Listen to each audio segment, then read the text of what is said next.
গত বছর দেশে সবচেয়ে বেশি দুর্নীতি হয়েছে পাসপোর্ট সেবা নিতে গিয়ে। আর সেবা খাতগুলোর মধ্যে সবচেয়ে বেশি ঘুষ দিতে হয় বিচারিক সেবায়। এরপর ভূমি, ব্যাংকিং, বাংলাদেশ সড়ক পরিবহন কর্তৃপক্ষ বিআরটিএ, আইন শৃঙ্খলা রক্ষাকারী সংস্থার সেবার ক্রমানুসারে বেশি ঘুষ দিতে হয়। মঙ্গলবার সকালে রাজধানীর ধানমন্ডিতে ট্রান্সপারেন্সি ইন্টারন্যাশনাল বাংলাদেশ টিআইবির কার্যালয়ে এই প্রতিবেদন তুলে ধরা হয়। সেবা খাতে দুর্নীতি, জাতীয় খানা জরিপ 2023 শীর্ষক এক প্রতিবেদনে এমন চিত্র উঠে এসেছে। দুর্নীতি বলতে ব্যক্তিগত স্বার্থে ক্ষমতার অপব্যবহারকে বোঝানো হয়েছে। প্রতিবেদনে বলা হয়েছে 2023 সালে দুর্নীতির শিকার হয়েছে দেশের প্রায় 71% পরিবার, আর 2023 সালে ঘুষের শিকার দেশের প্রায় 51% পরিবার। টিআইবির প্রতিবেদনে বলা হয়েছে, সেবা নিতে গিয়ে 2023 সালে খানা প্রতি গড়ে ঘুষ দিতে হয়েছে 5,680 টাকা।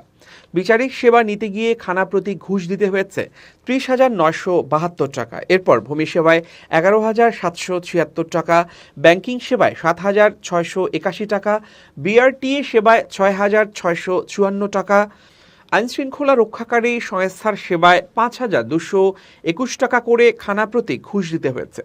2023 সালে জাতীয় পর্যায়ে প্রাক্কলিত মোট ঘুষের পরিমাণ প্রায় 10,902 কোটি টাকা, যা 2023-24 অর্থ বছরের জাতীয় সংশোধিত বাজেটের 1.43% এবং বাংলাদেশের জিডিপির 0.22% বলেও গবেষণায় উঠে এসেছে।